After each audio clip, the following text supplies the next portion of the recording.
Bud rot or gray mold or botrytis is a disease that can cost gardeners a fair amount if it's not controlled.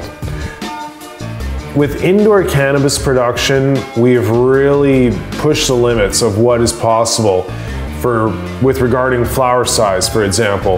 We have strains that can make flowers the size of footballs, in which case there's such a density of plant material that it is vulnerable to rot.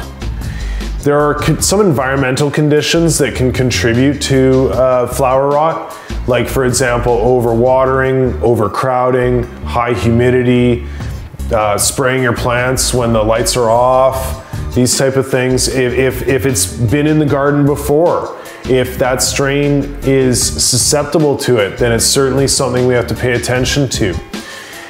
The way that I see flower rot infecting plant material is it starts on the stem.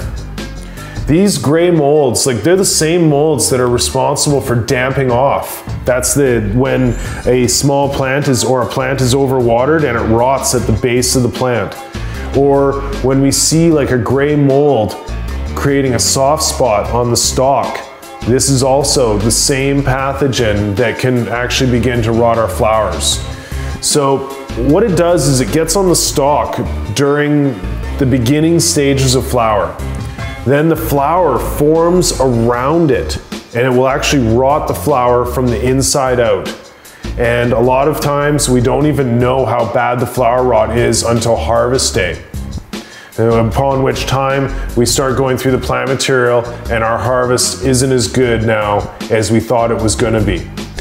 So other than controlling the environmental conditions and cultural practices and techniques, like making sure we don't overwater, making sure we have good air movement, our humidity is at 50%, the plants aren't overcrowded, we're not going to apply foliar applications during the lights off period. So once we've got all these basics covered, if we're still dealing with a strain that we know is vulnerable to this flower rot, then one thing we can do is do a foliar application of microorganisms that will actually feed on the gray mold while it's on the stem. So we might do a foliar application of some sort of living microorganism product at week 2 of flower to eat that disease pathogen off of the stem, so that when the flower forms around it, there's not as much in there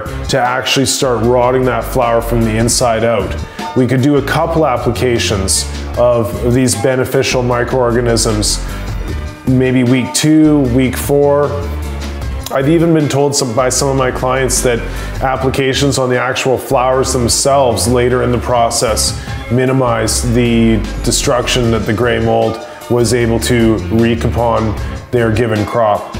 So essentially it's hard to really strike the balance. When we want those really huge flowers, sometimes we become vulnerable to these flower rots.